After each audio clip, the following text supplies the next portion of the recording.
Local productions on QTV are made possible with support from viewers like you. Thank you.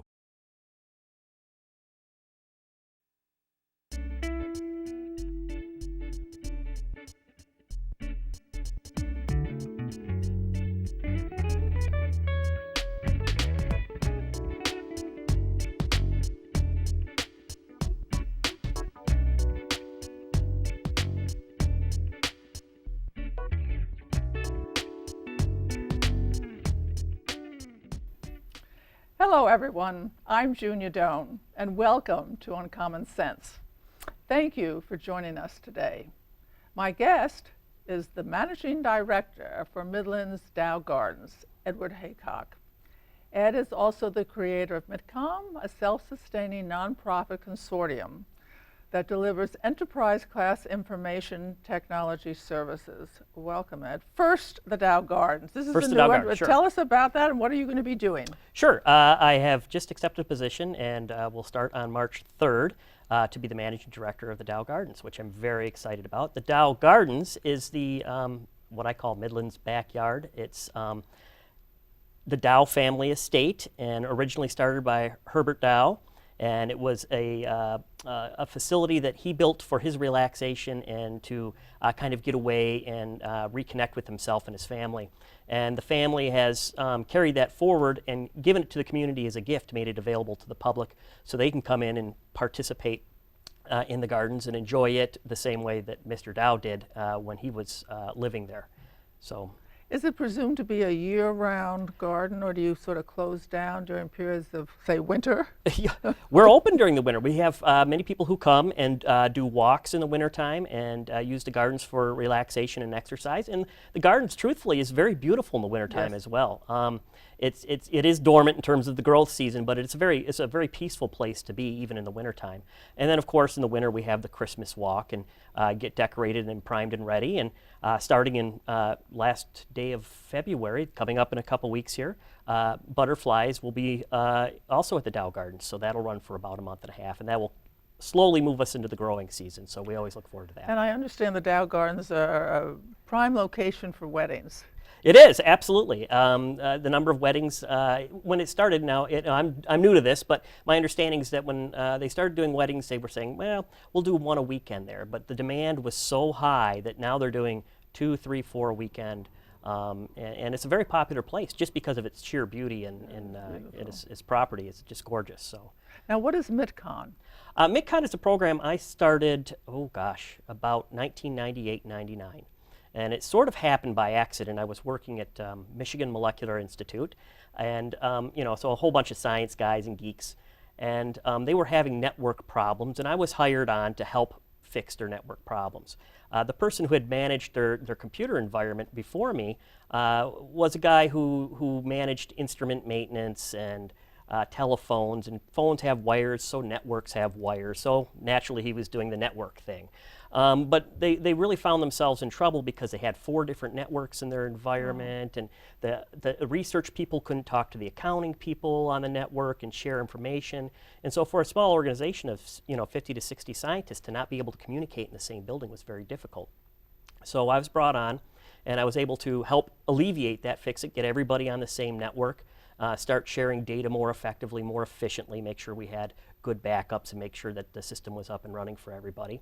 And then what happened was really strange. After you get it set up and you're in maintenance mode and you're like, what next? Yeah, really. And so my manager at the time encouraged me, Sherry Hutter, and Dr. Bob Novak, who was running the institute, said, hey, you might want to consider taking a look. Is there any way we can help apply what we've learned here with some other nonprofits in the community?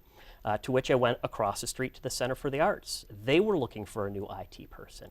And so we kind of quickly came to the conclusion that why hire all these IT people if we can share the resource, right? Nonprofits always are trying to be wise with their money. They don't have a lot of financial resources. Perhaps we can band together and share some resources. So they invited me over, and I looked at the environment, and they had the exact same problems. So this was an eye-opener for us because it didn't matter. We're doing science and research, and they're doing arts and culture, and their IT problems were identical, just absolutely identical. And it kind of blew me away. It was a realization that it doesn't matter what you do if you don't have the right people Structure. and the right structure to address these issues. You know, you're going to fall into the same problems. Now, when it got interesting is when Mr. Doan, Ted Doan, came over and said, "Hey, I heard you went over what you've done here and that you've looked at the Center for the Arts. Why don't you come over and look at the Dow Foundation's network?" And I'm thinking, surely, you know, the Dow Foundation is in a much better financial position. They have to be doing better than the two of us. And it turns out they really weren't. They didn't know the questions to ask to solve their problems. And it wasn't that they didn't want to solve them. It wasn't that they didn't have the resources to solve them. They just didn't know where to begin. So at that point in time, it was kind of an aha moment for everybody. And I put together, with the support of Mr. Doan, a grant, who was a great mentor to me. He spent a lot of time helping me work through the business case scenario for this. And we put the grant together to see if we could get 10 agencies in town to share information technology. And lo and behold, we got 20 requests in our first year. It was far more than what we had expected. And so it was amazing. The outcry was like, wow, we really need this help. This would be fantastic. So from there, we got some additional funding to help cover the explosive growth. And we started targeting agencies with high density of population, like the Strosacker Center downtown with the United Way. One building, 9 agencies. So we were able to help those guys out and expand our service. We hired some more staff so that we can help ramp up for that. And now we're up to just over 40 agencies in our community. And we share everything from mail services to a VMware server farm. I don't want to get too technical, but in an enterprise environment. Challenge me. I like that. It's the nice thing about it is that it's virtualized. So now we can have a set of servers in one location or multiple locations, and that our customers don't have to buy new hardware. They can just start up a server in our virtualized environment, and we can meet their needs cost effectively. And so in larger organizations that we serve, like the Center for the Arts and the Baseball Diamond, Dow Diamond, we do business with, they're using enterprise-grade ticketing software and venue management software that you would see at Major League Ball clubs or the Metropolitan in New York. So we're helping them run those application suites to meet their business needs, and that's really exciting, getting to see real-world applications used here in Midland ramped up in this advanced enterprise-grade environment. Now, when you went to Michigan Tech, yes, with a business focus, yeah. Did you have an idea that you better take certain courses because you might need them sometime in the future? Absolutely. As a matter of fact, I didn't go with a business focus. I started in computer science. And I always loved technology, but I really wasn't happy in computer science. And it was something that was nagging me because I said, surely I should really enjoy this. But I didn't. I didn't have the passion for it. And I was feeling a little down and blue and a little lost. And one of my professors, who was a mentor to me at Michigan Tech, Paul Aho, took me aside and said, maybe you need to change your focus on technology. Maybe it's technology that isn't the problem. Maybe it's the way you're looking at it. And he said, maybe you should look at it from a business perspective, not a writing software code development perspective. Maybe you need to work with how does technology interact with people and how does it solve problems for business. And sure enough, he was right. I changed out of a pure technical role and then switched over to business. And I didn't lose what I learned in my 3 years in CS, my computer science component. I was able to build on that and apply some business common sense to it and take some courses to fill that out. Because technology in business doesn't do you any good if it isn't saving you money and helping you solve your problem, right? What aspect of switching appealed to you? The people. I think working with people. Yeah, I think I realized, I'm going to sit behind a screen all day. I don't want to be one of these people who's sitting behind a screen and just writing code or doing something, very behind the scenes. I mean, I don't mind being behind the scenes, but I wanted to interact with people, and I felt like I wasn't getting that in my path down CS. But I feel like I really got that when I moved over to the business side. And when you started and worked your way up, so to speak, in these various positions, what did you learn about dealing with people? I've learned a lot. I've had a lot of mentors in the process, and I've learned a great deal about dealing with people. I've learned some great things, especially in the nonprofit space. There's so many people, executive directors out there, who do it because they love the cause. Yeah. And they may not be smart with technology per se, but they know they need it and they love the cause and they're very supportive. And then I have other ones that, they see technology as a necessary evil and they just rather, push it away because it doesn't fit within their, their wheelhouse. So I've learned, even though you have a good offering and a good product and a way to approach people, not everybody's going to receive it the same way. And sometimes getting the obvious done is very difficult to do because people sometimes just resist change. So when a person resists change, how do you work with them? Education, lead by example too. It's always good when you can work with, as I have with these 40 plus agencies, is to say, hey, look, here you have this problem, and I know this is tough for you, but I have an agency over here who had a similar problem, and this is how we solved it. And it seems like it might be difficult at first, or might be painful, or the financial outlay might be a little much. But at the end of the day, it helped them solve their problem or save them money. And then if you can put it in the context of other people and put their mind at ease, that the change, once it's over, even though it can be a little difficult or a little painful, will benefit the organization greatly. Interesting. So they become a sort of advertiser for the experience if it's well received and functional. Yeah, they do. They really do. And you don't always win the first time. And that's a nice thing about having a large subset of agencies to work with. I can go talk to agency A and talk to them, and they're like, oh, I'm not sure, I'm not ready for that, I don't think we're ready for that move yet. And then you can say, fine, you think about it and see how this is working for you, and then you can move on to the next one. By the time you make the rounds through all your agencies, eventually one comes back and say, we're ready now. I've given it thought. A year later, we have a little more money, or we can't live with this problem as it is anymore. We need to address it. So you don't have to hound them. Let them think about it and come back. It's always better if you can get them to engage to change on their own instead of trying to force the change on them. You want them to embrace it because that's when you really have success. What did you discover about yourself in terms of patience and dealing with these disparate personalities?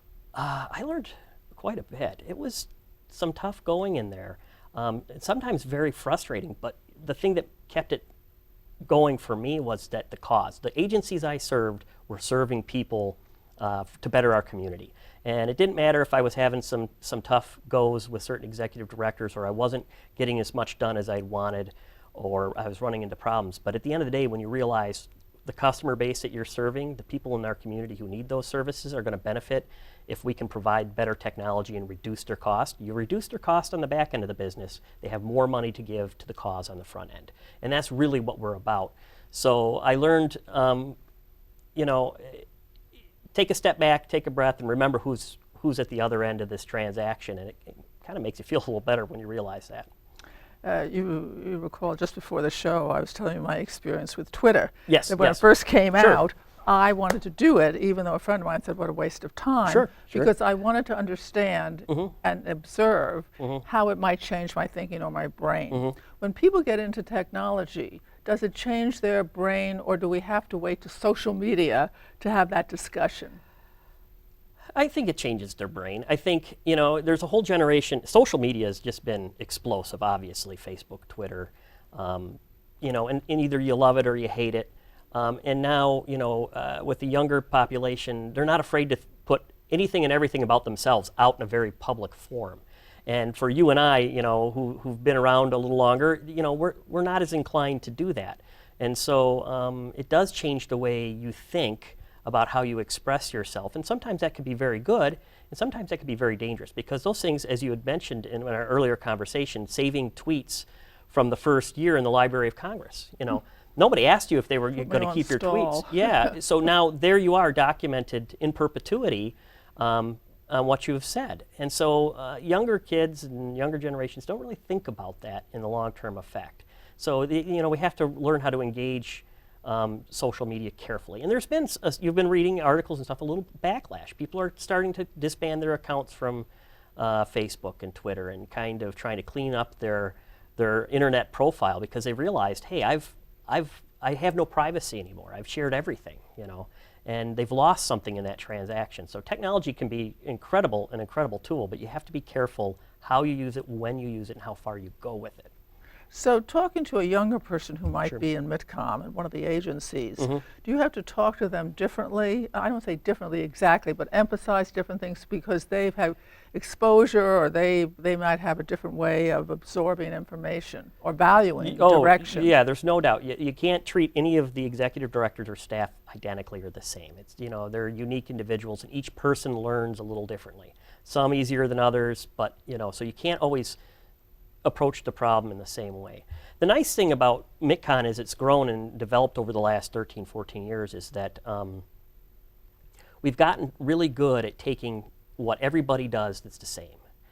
What I'm trying to say is everybody in our consortium needs the internet. They need email. They need Microsoft Office to write documents and grants. I mean, without it, how are you going to write for grants or do reports? And they need accounting and financial packages. We've done a good job of taking that side of the business and making it work, for everybody. So we take the 80% that everybody has to do and we execute that very well. So we can spend 20%, the rest of our time on the 20% that makes an organization unique. And it's that uniqueness that makes it difficult to have some of those conversations, because everybody, even though they're a nonprofit, they need all the same tool sets, they have different business goals and directives. And their executive directors engage technology differently. And so you have to talk differently for each customer so that you can help them realize their needs. And you're not going to talk to the Dow Diamond the same way you will talk to, for example, Shelter House. How do you keep yourself up to date? People say, well, what do you read? What do you read? Do you read books? I said, no, I read a lot of tech. I read, the Wall Street Journal, I guess, is a periodical, always strong in technology, so I'll read some of that. But a lot of technical blogs that talk about what's coming next, how are we going to leverage technology moving forward. And so I take bits and pieces over a period of time, and I consume them throughout the day to just try to keep my mind fresh with those things. I mean, technology really does move quite fast, and if you don't keep up with some of the things that are bubbling to the top, you could find yourself behind really, really fast. For someone who doesn't really know much about blogs and they wanted to follow these technical blogs, what steps would you tell them to take? News feed aggregator. What I mean by that is, there's so many good technical blogs out there, and if you had to go to their website and go read them, you'd be going all over the internet all day long. I use a product called Feedly, which is a website that allows you to aggregate all these blogs into one location and sorts them for you. So you can start reading them, and it syncs with your phone and your tablet and your desktop. So when you have 10 minutes of free time, you can read some articles and click them off. How do you spell that? Feedly, I believe is. Feedly, yep. Great. So, and it's not just technical blogs. There's lots of blogs, and if whatever your passion is, whether it's the arts or finance or, gaming, technology, you can find dozens of worthwhile blogs and conversations out there. You aggregate them in your Feedly, and then you can consume them and mark the ones that you really think are important for reading later or sharing with friends. I haven't done that, but I've certainly read some of these things. And what I find sometimes is the subtraction in time isn't worth it. You get 2 or 3 things. So then I finally found one that I sort of do all in the technical area that I do. Right. But the others, I'm saying, is this worth my time? Could I be doing something else? How do I edit? I mean, 3 paragraphs, it could have been 2 sentences. Yeah, well, tell me what I need to know. And there's a lot of noise out there. So it's really hard to pick the quality information from the noise. And either you get very proficient in it, or you just cut it off and say, I'm only going to look at these 1 or 2 trusted resources. But you have to be careful. I know people who get caught up in reading blogs and they end up, inundated with information, in every spare moment they have, they're reading articles. And it doesn't leave your mind time to free up to think about something else or to be creative about something else. What got you interested in tech when you first did, as obviously pre-Michigan Tech? I think my parents were really supportive of me in that. My mom and my dad, they bought me my first computer, and I spent a lot of time with that. I thought, wow, this is really an amazing thing. And they supported me, and they sent me off to camps and all the things that nerd kids do. But they were graduates of Michigan Tech as well, my mom and my dad. And they took me up to Michigan Tech, and I did summer youth program in technology. So I started, in my early teens, working with technology and getting kind of a passion for it. So they were very supportive of my desire to work in that area. What values did they teach you? Work ethic. They were tough love when they needed it, and as a kid sometimes you're frustrated by that, but as you grow up, I needed it, But really work ethic, that it doesn't matter what you're doing, you have to put in the time and the effort, and it's going to take work, and they really instilled that. Always staying with it, always working hard, always participating. So they were really supportive of me. What kinds of tough love worked on you? Sometimes if failing. I may ask. No, you may. Failing. You know, that's the quickest way to learn is to fail. You will learn very quickly whether you should or shouldn't have done whatever that is. When I was floundering in school at Tech and my grades were sort of suffering and I was on that bubble, you know, you could get guidance from your parents, but sometimes they just got to let you fail and figure it out. And sometimes it's probably very helpless for my parents to look at me and watch me flounder like that. But it's what needed to happen, right? And you know, they can't hold my hand and guide me forever. And so a little failure never hurt anyone. And I think that's important. If you're not failing at least a little bit, you're not trying hard enough. You So know? how do you try hard enough and risk failure now?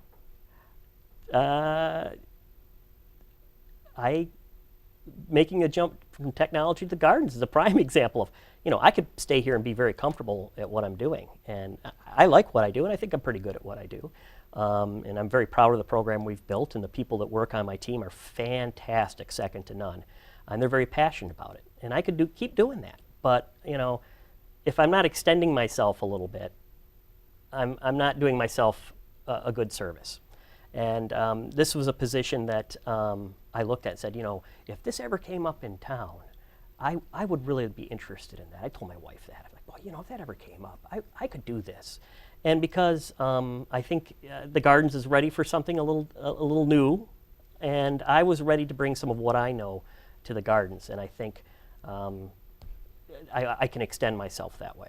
In a promotional sense, using IT to... Well, yeah, I think there's some promotional sense, but I think, you know, one of the things that I talked about with Mrs. Rieker when we talked about the position was, what is the Gardens, and, you know, what do we want to achieve? I mean, Doug Chapman built the Gardens Right. really and has his heart and soul in making it a mature Gardens. And Marty McGuire has now taken that and said, we have a mature Gardens. How do we get people to come in and consume and enjoy and relax? And so he's really been driven to, you know, bring people in and share the experience.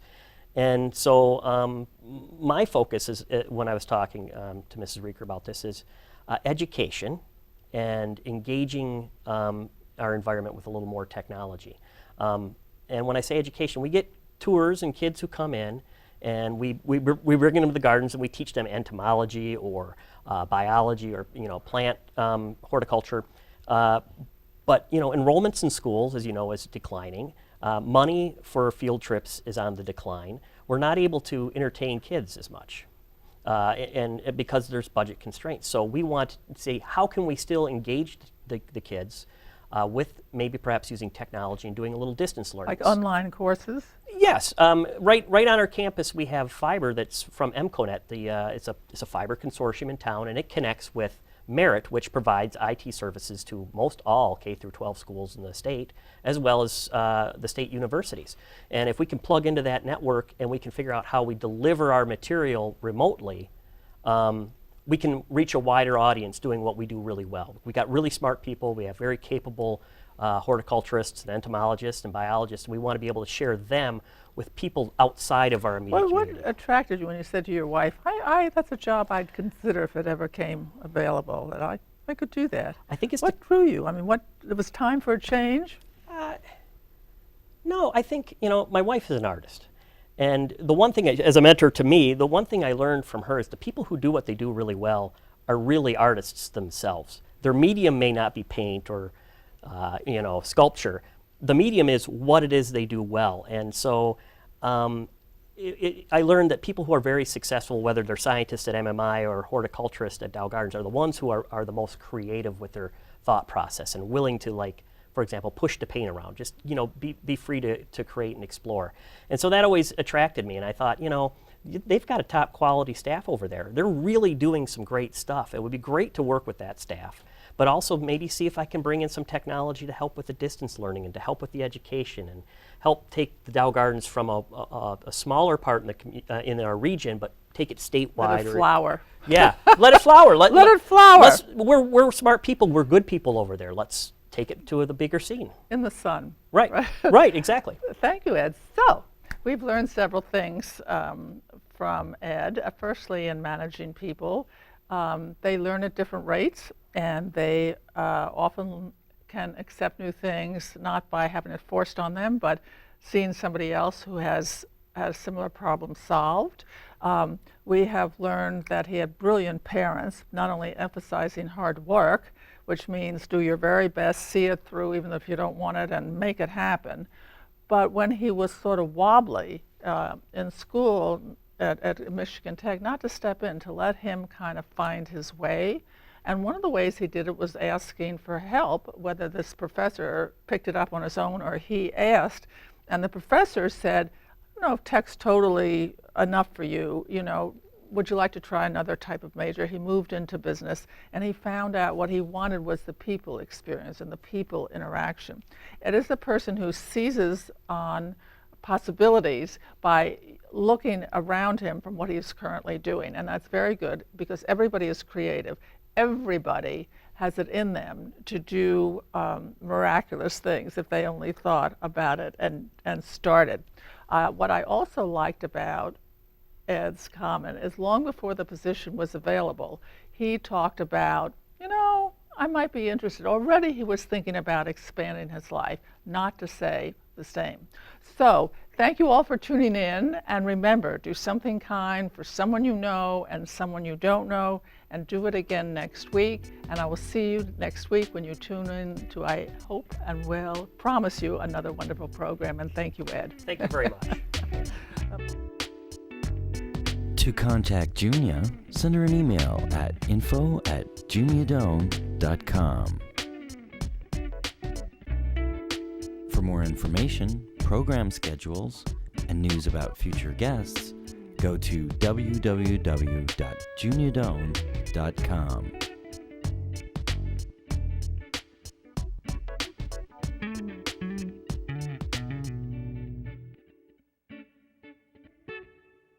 Thanks for joining us. See you next time for Uncommon Sense with Junia Doan.